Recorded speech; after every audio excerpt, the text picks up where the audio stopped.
Ассалаумағалейкум, оңтүстік телеарнасының барша көрермендері. Армысыздар, салтын сақтап дәстүрден жаңылмаған Алаш жұрты.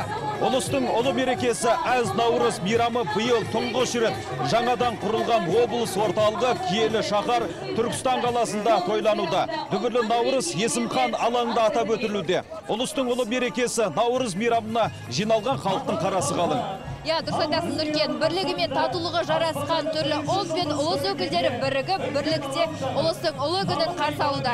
Айзада Түркістан облысында 9 күн бойы түрлі іс-шаралар ұйымдастырылып, мейрамның маңызы ашыла түсті.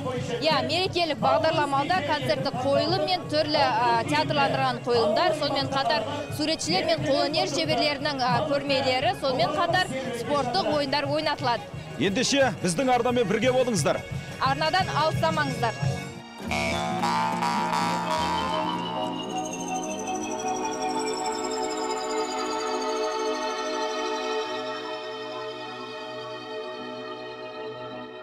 Ертеректе болған екен аңызда, қыз бен жігіт ғашық бопты Наурызда.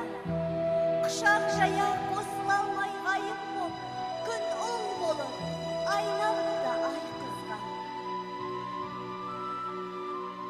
Кездес алмай батысынан, ай батады қиналып, күте-күте шығысынан күн шығады қызарып. Ғашықтарда қандай сірә айып бар, болады екен жалғанда мәңгі сүйген ғашықтар. Аңыз боп жеткен жылдар-ай, махаббат дерті кімге оңай, бір-бірін бір сәт көре алмай, ғашық болыпты күн мен ай. Қамалып ыстық сезімге, байланып берік төзімге, бір жылда бір-ақ кезіге, тек бір сәт оның өзінде кездеседі екен қос ғашық, Наурыздың ғана кезінде. Сен болмасаң бұл жалған, түнді көрмес нұрланған, жарығы сен жанымның, қара түнде бір жарған. Сен болмасаң жарық күн, жалғыздықтан жалықтым, күнін кешер бар ғалам, жанары жоқ ғаріптің. Нұр төгесің сен жерге, нұр төгемін мен жерге, кездеседі қуандық Наурыз айы келгенде. Ай, Наурыз айы келгенде, ей келгенде. Сен болмасаң ғаламды түнек басар қараңғы, сен ай болып мен күн боп жылытайық даламды. Сен болмасаң даланың, түнек басар жанарың, сен ғанасың көктеммен алып келер жаңа Талпынғанмен бекер біз, қосыла алмайды екенбіз, жаңа бір күн басталсын, теңелейік екеуміз. Ай, теңелейік екеуміз, ей екеуміз.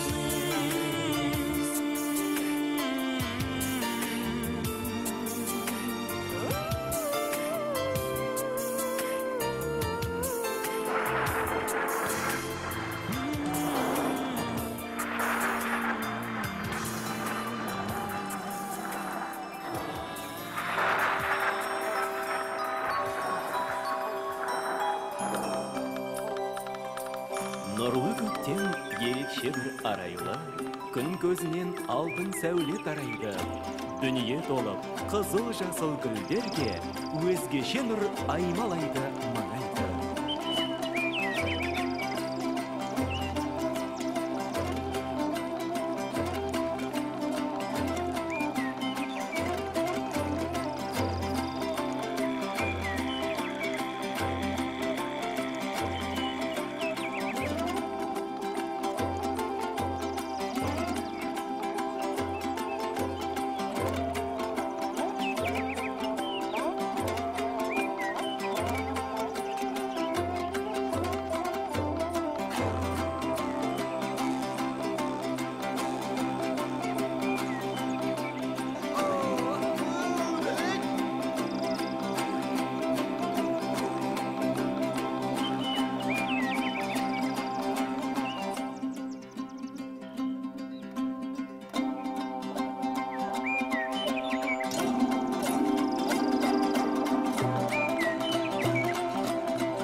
Көктем ақ бұлақта, қоңырау үні сылдыр қатты.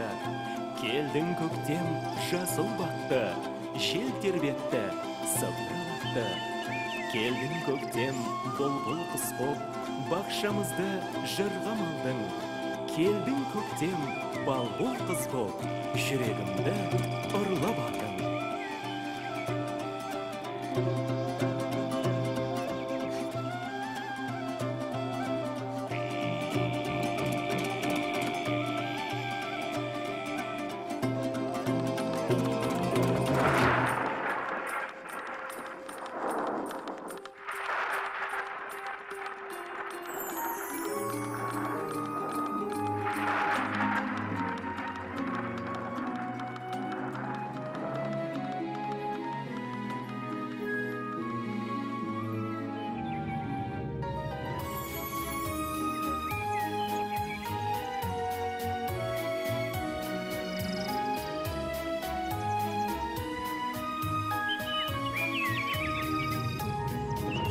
Көкшебек жамылып шешек тағынып келді көктем.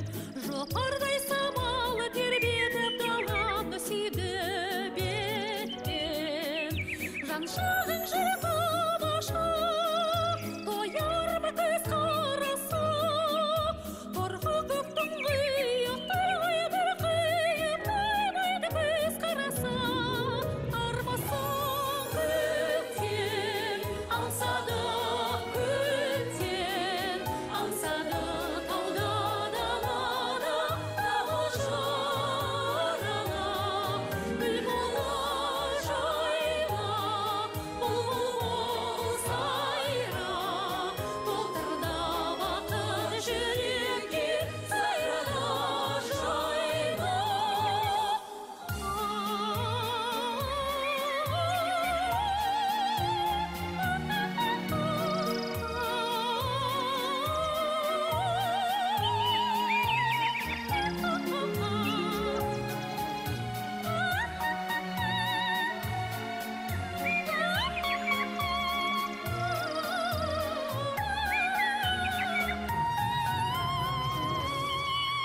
Армасың көктем, аңсады көктем, аңсады тауда далада, тағы жарала.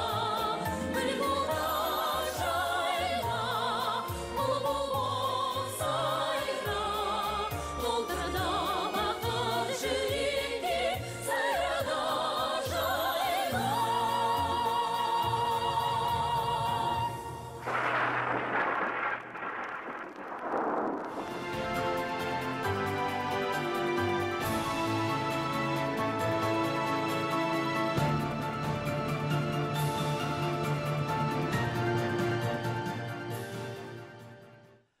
Ассалаумағалейкум. Барша түркі елінің тірегі, еліміздің рухани жүрегі атанған киелі Түркістанда ұлыстың ұлы мерекесін тойлауға жиналған халайық. Армысыздар Түркістан қаласының тұрғындары мен қала қонақтары. Қош келдің әз Наурыз мерекелік іс шарасына. Қош келдіңіздер. Қақарлы қыстың қамытын шешіп, көктемнің нұрына шомылдырып, жер анамен қауыштырар ұлыстың ұлы мерекесі құтты болсын. Мерекелік құттықтау сөз Түркістан облысының әкімі Шөкеев Өмірзақ Естайұлына беріледі.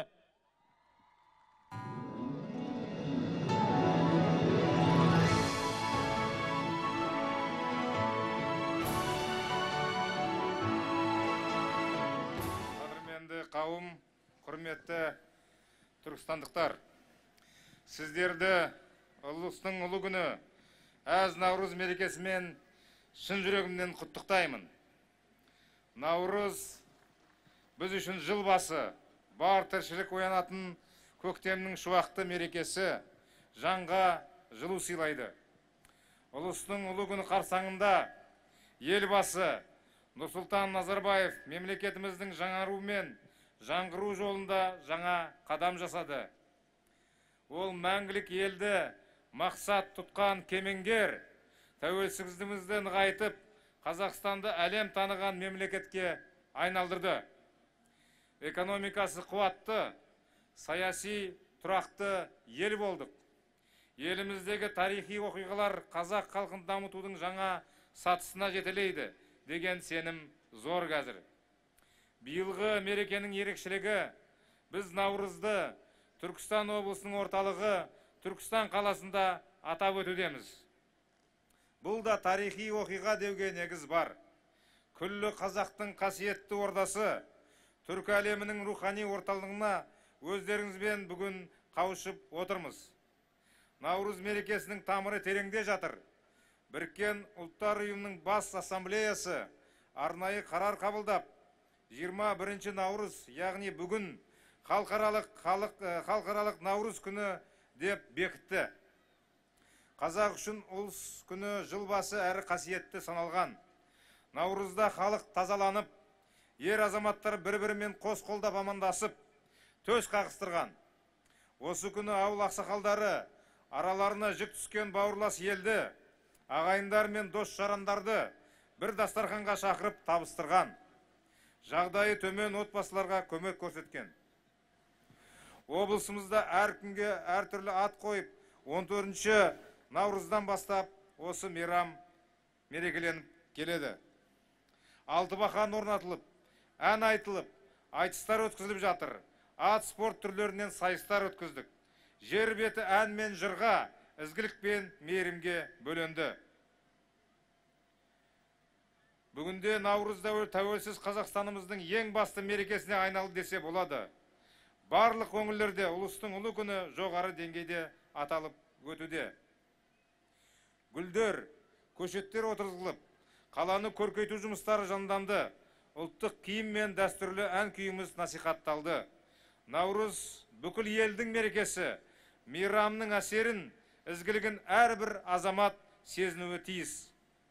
Құрметті көпшілік, Қазақстан Республикасының тұңғыш президентінің тікелей қолдауымен Түркістан облысы құрылып, Түркістанның жаңа дәуірі басталды. Түркістан қаласында заман талабына сай ғимараттар мен әлеуметтік нысандар құрылысы жүргізіліп жатыр. Қазіргі таңда Түркістанда 30-дан астам нысанның құрылыс жұмыстары басталып кетті. Заман талабына сай биылғы жылы оқушылар сарайы, стадион, медиа орталық, Шығыс моншасы, Яссауи мұражайы, Ұлы дала елі орталығы, әкімшілік іскерлік орталық, конгресс холл, аттракциондар саябағы, кітапхана, амфитеатр, көп қабатты тұрғын үйлер және де өзге әлеуметтік нысандар салынады. Таяу жылдары киелі шаһар халықаралық деңгейдегі туристік әрі рухани орталыққа айналады. Бүгінгі мерекені пайдалана отырып, баршаңызды Түркістанды гүлдендіруге үлес қосуға шақырамын. Ынтымақ жүрген жерде ырыс бірге жүреді дейді мақал. Бірлігіміз мықты, еліміз тыныш болса, Түркістанымыздың келешегі жарқын болатыны сөзсіз. Баршаңызды ұлыстың ұлы күні Наурыз мерекесімен шын жүректен құттықтаймын. Отбасыларыңызға амандық, зор денсаулық, игі бастамаларыңызға сәттілік тілеймін. Наурыз мерекесіндегі ақ тілектер, ақ ниеттер қабыл болсын. Қазақстанымыз мәңгі жасай берсін. Наурыз құтты болсын ағайын. Наурыз келді, жайран қақты таң күліп, жап-жасыл боп кетті дүние жаңғырып, жақсылыққа жаршы болған наурызым, сен өмірдің көктемісің мәңгілік. Қызыл жасыл гүл қаптап қыр басына, бар адамның бақ қонар дүр басына. Жасты көктем армана асқарала, барлығы да көктемнен басталады.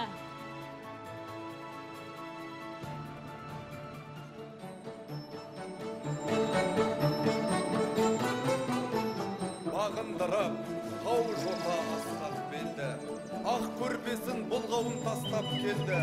Наурыз тойға жиылған көштің басын, төрт түліктің атасы бастап келді. Қыстаудан жайлауға ел ағылуда, жайлы қоныс бәріне табылуда.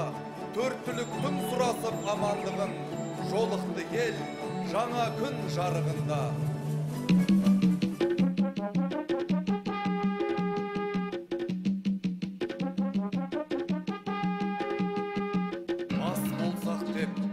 жылдардың жаңасына.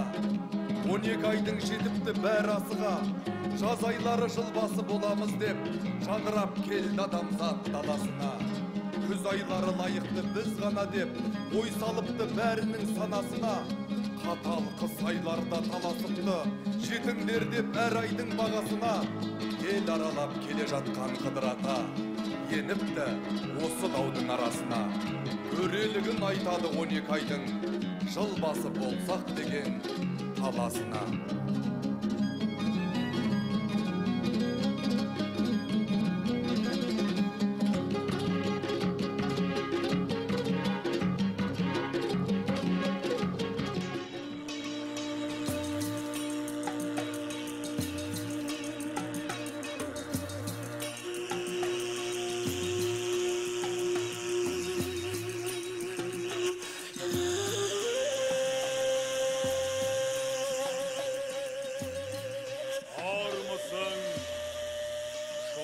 Көктемнің шуағын асыға күткен жамағат. Бармысың жыл 12 ай атаулары. Сендерсіңдер әр жылдың қаһарманы. Әр біріңнің өзгеше жолдарың бар. Келдіңдер ме жыл басы атанғалы. Ал Наурыз, кезегіңде келді сенің айың лайықты жыл басына.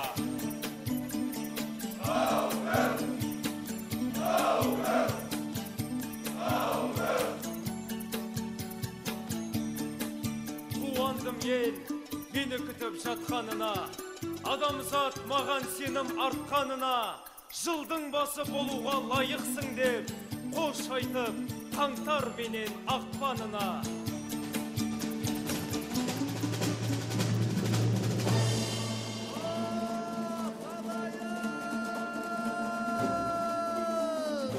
Ауылымызға тән салтанаты жарасқан, көрген адам қызға қарасқан, наурыз керуені келеді.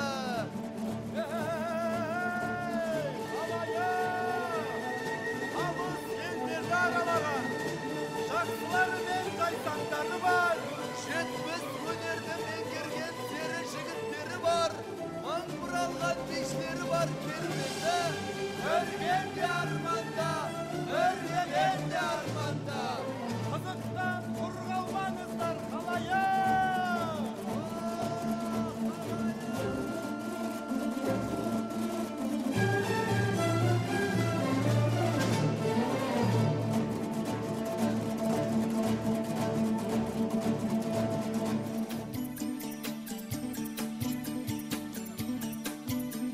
Дала елінің ғұламалары Арыстан баб, Қорқыт, Әбу Насыр Әл-Фараби, Қожа Ахмет Яссауи, түбі бір түркі ұлттарының ұлы тұлғалары Әлішер Науаи, Көроғлы, Манас, Махмуд Гүли, Жүніс Әміре. Көктемнің ұлық мерекесі, Наурыз мейрамы түркі тілдес елдер өз салт дәстүрлеріне сай тойлайды.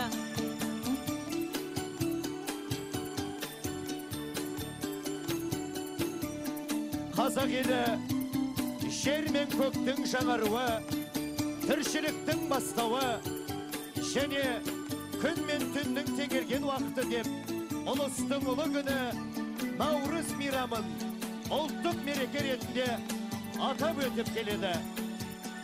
Мейрамның басты тағамы Наурыз көше 7 түрлі дәмнен жасалады. Елімізде Наурыз мерекесі көптен көктеммен тіршіліктің қайта жандануы, денсаулық пен ырыстың, бақыт пен қуаныштың символына айналған.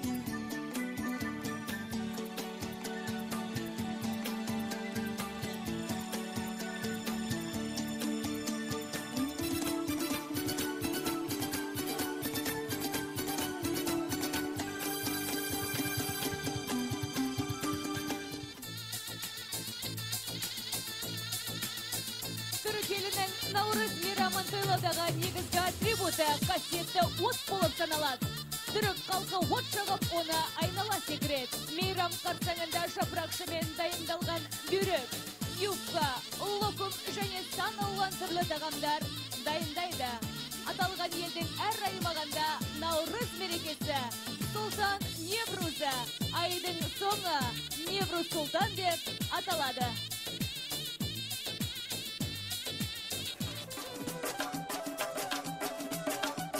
Наурыз мейрамын өзбек халқы да ерекше құрметтеп атап өтеді. Наурызды қалай күтіп алса, жыл толығымен солай өтеді деп сенеді. Сол себепті бір-бірін кешіріп, жақындарына сыйлық ұсынып, қуанышқа бөленген. Негізгі тағамдары бидай ұнынан жасалған сумаяк, самса, хош иісті палау, хәлім, нишалда тәтті бәліш әзірленеді. Әзірбайжан халқы Наурыз мерекесін Новруз байрам деп атайды. Дәстүр бойынша тонгал деп аталатын от шығып, одан 7 рет секіреді. Мерекелік дастарханның басты тағамы шекер бура дайындалады. Ол қамырдан жасалған ай пішіндес тәтті тағам. Сондай-ақ бидай қуырылып, жұмыртқалар қызылға боялады. Әзірбайжан халқында Наурыз күні жаңбыр жауса, келер жыл өте жақсы, берекетті болады деген сенім қалыптасқан. Қырғыз халқы Наурыз мерекесінде бидай ұнынан жасалған дәстүрлі ұлттық тағам сумаляк және Наурыз көшемен қатар ауыз көшемен кабут дәстүрлі тағамдарын дайындайды. Сумаляк тағам жәннат тағамы ретінде қасиетті екендігі айтылады. Наурыз мейрамы күні нәресте дүниеге келсе, есімін Наруз деп қояды. Түркмен халқы жыл басын Невруз деп атайды. Невруз күніне орай Түркмен халқы семени деп аталатын ұлттық тағамдарын дайындайды. Халықтың сенімі бойынша бұл күні дайындалатын тағам неғұрлым көп болса, соғұрлым келер жыл ырысқа толы болады. Наурыз мерекесінде шопандар қасқырларға шабуыл жасайтын алабайлар жайқасын ұйымдастырады. Наурыз мейрамында ұлттық киім киген ерлер ас әзірлейді. Татар халқы Наурыз мейрамы қарсаңында аспандағы бірінші жұлдыз көрінгенде үлкен алау жағып, халық айнала билеп, оған тазару үшін өздерінің ескі киімдерін тастайды. Бұл күні ең сұлу бойжеткен Наурыз бике етіп таңдалынып, ұлттық киімде ауыл аймақты аралап, мерекемен құттықтап, халықты бұқаралық серуенге шақырады.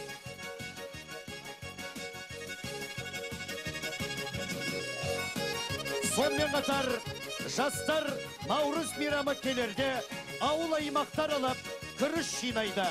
Одан үлкен қазанға ботқаша салынып, барлық халық содан дәм татады.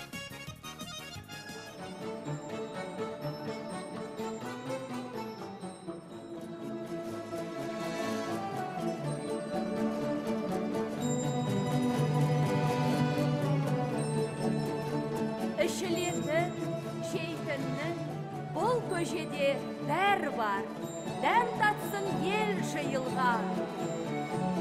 Бидай салдым көжеге, мол болсын деп бұйылған. Қарыс салдым көжеге, жерді көп болсын деп. Күріш салдым көжеге, тойда палау болсын деп. Ауыздан ақ кетпесін, судан терің кетпесін. Келген риза, кеткен тоқ, құтты қонақ ет жесін.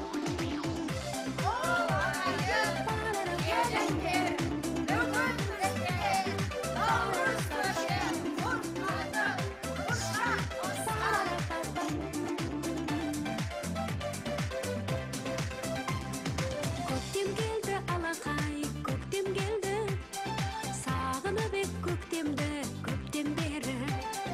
Табиғатта құлпырып сала берді, бәйшешегін жайқалтып көк белдегі. Арманыма жеткендей абызды алам, әр жүректе қуаныш қауышырған. Құтты болсын туған ел, құтты болсын, ұлы күні Nauruz duman, Nauruz duman.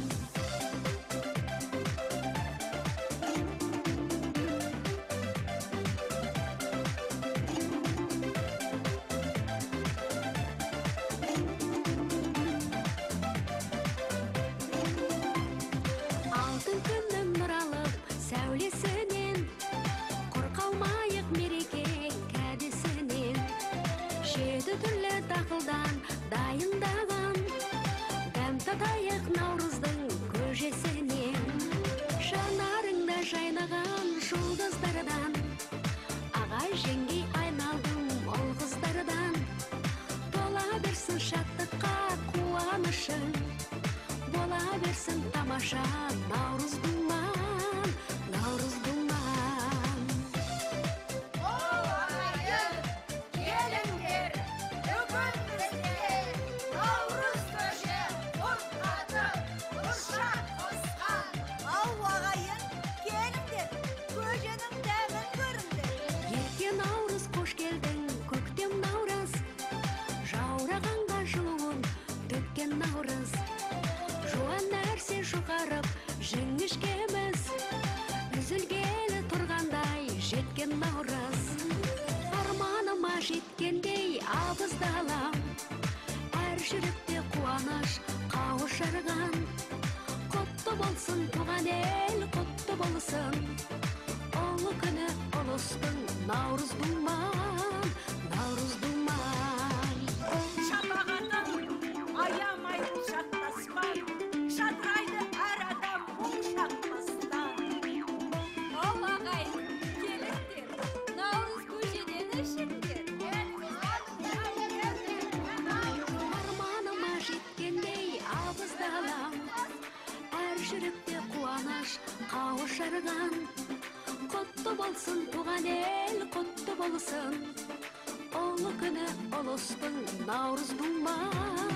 Арманыма жеткендей абыздалам, әр жүректе қуаныш қауышарған. Құтты болсын туған ел, құтты болсын, ұлы күні ұлыстың наурыз думан, наурыз думан.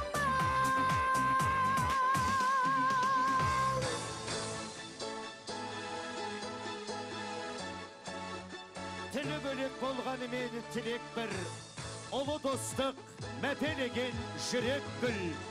Түркілерге тірек болған Түркістан, шайқалтпастан шаңырақта тіреп тұр. Айзада наурыз мейрамының астында тәрбиелік мән жатыр. Себебі бұл күні күн мен түн теңеліп, қыстан аман шыққан халық бір-бірлерімен көрісіп, өкпе наздарын ұмытуға тырысады. Я, дұрыс айтасың, Нұркен, Самарқанның көк тасы шыбып, жер бусанып, тіршілік иесі қайта жаңаратын тамаша мезгіл емес пе? Жалпы наурызда атап өтуде елімізде көп көңіл бөлуде.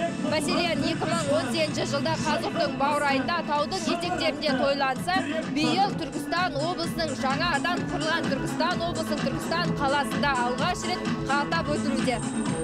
Сонымен қатар қазір облыс орталығы Түркістан қаласы өсіп өркендеуде. Құрылыс жұмыстары қарқынды жүргізіліп, алдағы уақытта салынып жатқан нысандар ел игілігіне берілетін болады.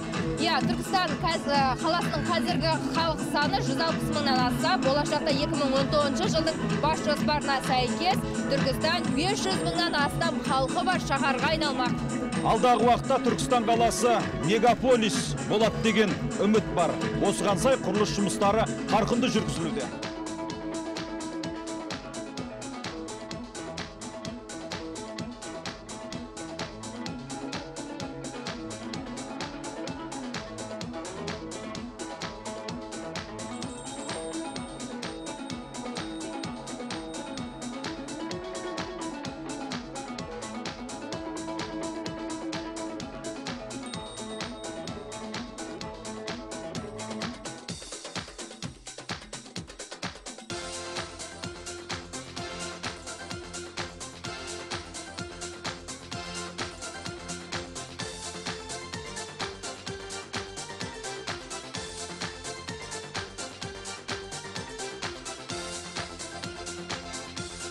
Наурыз жаңару мен жасампаздықтың бастауы, ырыс пен берекенің арқауы. Осы орайда қымбатты телекөрермен, біз әлем жазушылар одағының мүшесі Амантаева Мұхаббат ханымды сөзге тартайық. Ұлыстың ұлы мерекесі құтты болсын. Рахмет айналайық. Ассалаумағалейкум, құрметті біздерді көріп отырған біздің киелі Түркістан облысымызға келген құрметті ел ағалары, қонақтар, барлықтарыңызды ұлыстың ұлы күні Наурыз мерекесімен құттықтаймын. Еліміз тыныш, халқымыз аман болсын. Мәңгілік елім, қазақ елім жасай берсін. Көк туымыз көкке өрлей берсін. Наурызым, қош келдің еліме. Әлемде тыныштық, бейбітшілік болсын. Ақын апаң жырлайды жүректен. Мәңгілік қазақ елім, ғасырлар жасай берсін. Көк туын көкке өрлеп, мәңгілік елім, ғасырлар жасай берсін. Еліміз тыныш, халқымыз аман. Көп ұлтты қазақ мемлекетіміз достығы мәңгі бақи болсын. Қазақ елімі дүние тән берсін.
Құрметті қазақстандықтар, бүгін мен Қазақстан Республикасының әкімшілік аумақтық құрылыс туралы заңының 9 бабына сәйкес Шымкент қаласына республикалық маңызы бар қала мәртебесін беру және облыс орталығын Түркістан қаласына көшіру туралы жарлыққа қол қойғалы отырмын. Бұдан былай бұл өңір Түркістан облысы деп аталатын болады. Облыс орталығы Түркістан қаласына көшіріледі. Түркістан қай жағынан алсақ та облыс орталығы болуға әбден лайық. Түркістан екі дүние есігі ғой. Түркістан ер түріктің бесігі ғой. Тамаша Түркістандай жерде туған түріктің тәңірі берген несібі ғой.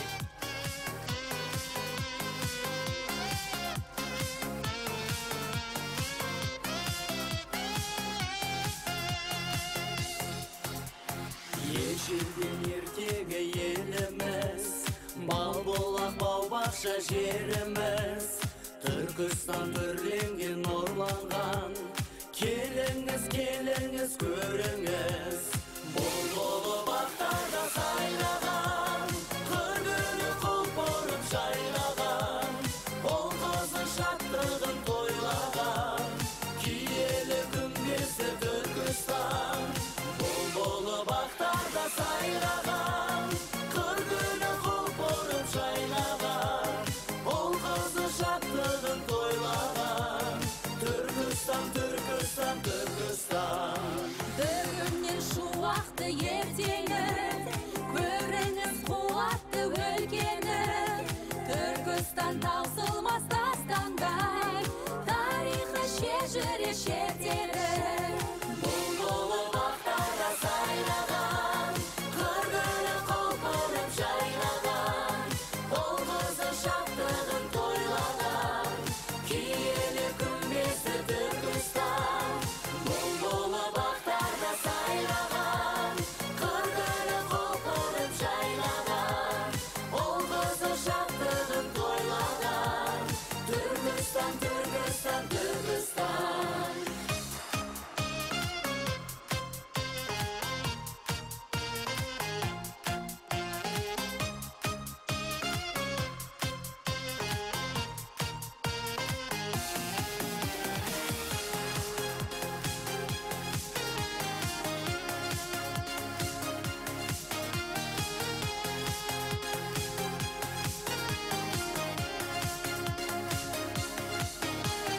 Шырқаса әндізі, жырдізі, Алыстан көрінген күнбезі, Түркістан шығыстың шырайы, көгінен кетпеген күн көзі. Бұл бақтарда сайраған, көргіні құлпырып жайнаған, ол қызы шаттығын тойлаған, киелі күмбезі Түркістан. Бұл бақтарда сайраған, көргіні құлпырып жайнаған, ол қызы шаттығын тойлаған, Түркістан, Түркістан, Түркістан. Бүгін Түркістанның, киелі Түркістанның төрінде тұрмыз. Халқымызға Наурыз мерекесі құт берекесімен кірсін. Денсаулық, ынтымақ, бақытымен кірсін. Мынау еліміздің тәуелсіздігімен кірсін. Соған қызмет жасап жүре берейік. Әр отбасына тілерім бақыт тілеймін. Бабалар, сенің ұрпағың білді құныңды, рухани мұрам жаңғырып қайта сән құрды. Тәуелсіздіктің жетістігі бұл бүгінгі.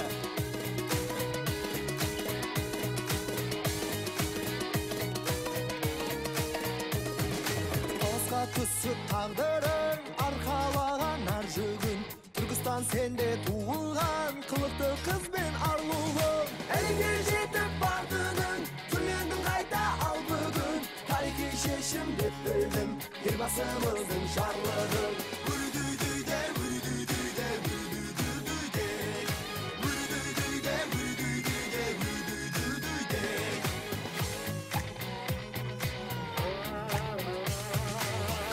Тұнған аспаны Түркістан бағын бастады, түркінің рухын асырған тарихқа тұнған дастары.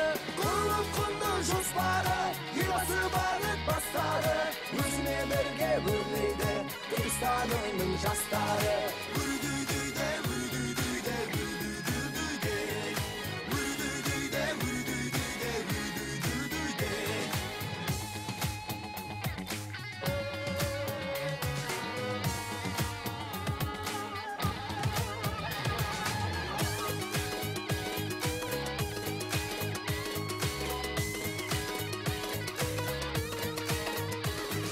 Жетілі биік шыңдайлы, жетілі биік шыңдайлы, Түркістан елім тұлғалы, қасиетіңе қанығар қазақтың қыз бен ұлдары. Тарихқа толы аймағың, әлемге жетер айбары, біз жастар бие ұстаймыз өлкенің байрағын.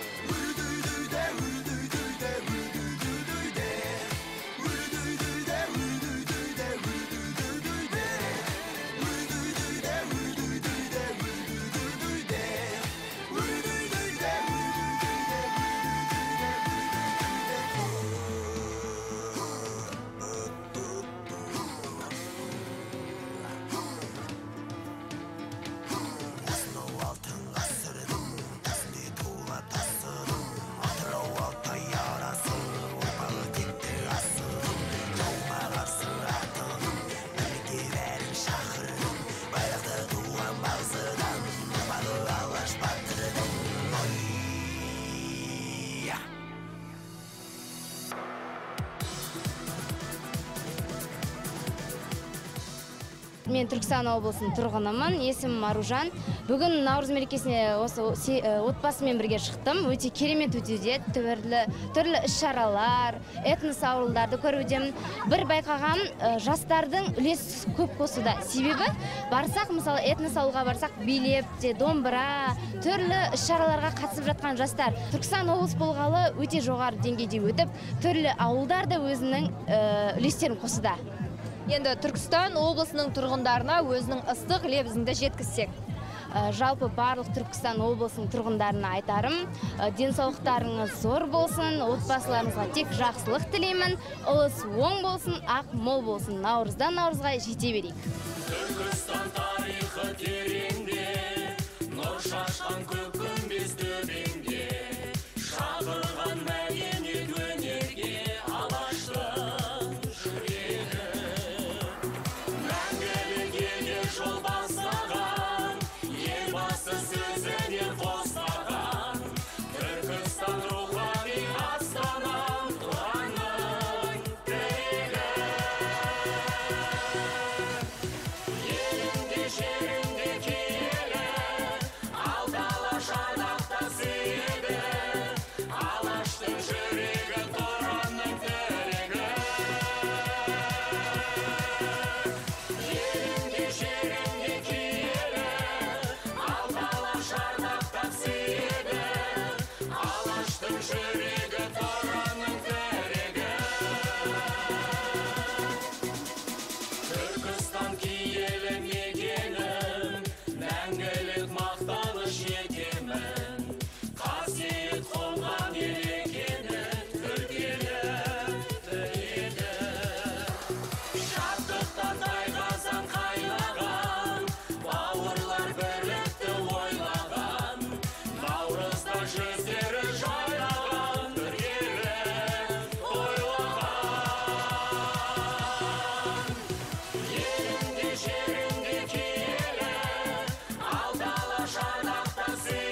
Құрметті халайық, ұлы мерекені тойлауға жиналған қымбатты көпшілік, қош келдің әз Наурыз мерекелік іс-шарасын аяқтаймыз.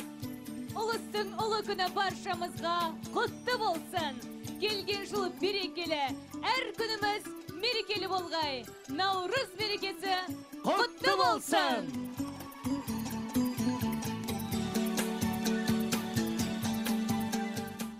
Жер бетінде жыбырлаған жәндіктен бастап Алланың құлы қыбырлаған пенделердің барлығы көктем келе өз тіршілігіне кірісетін анық. Көктем десе, еніп келетін ерекше мерекенің бірі ұлыстың ұлы күні.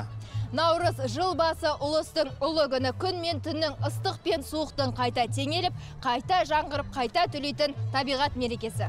Қайнарындай қалың қуат қайраттың, сен келдің де ғаламшарды жайнаттың, тіршілікке тіл бітіріп өзгеше дүниенің бұлбұлдарын сайраттың. Наурыз жаңару мен жасампаздықтың бастауы, ырыс пен берекенің арқауы. Ендеше ұлыстың ұлы күні әрбір шаңыраққа құт береке алып келсін, ырыс мол болсын, ақ мол болсын. Елім заман жұртымыз тыныш болсын, Наурыз құтты болсын.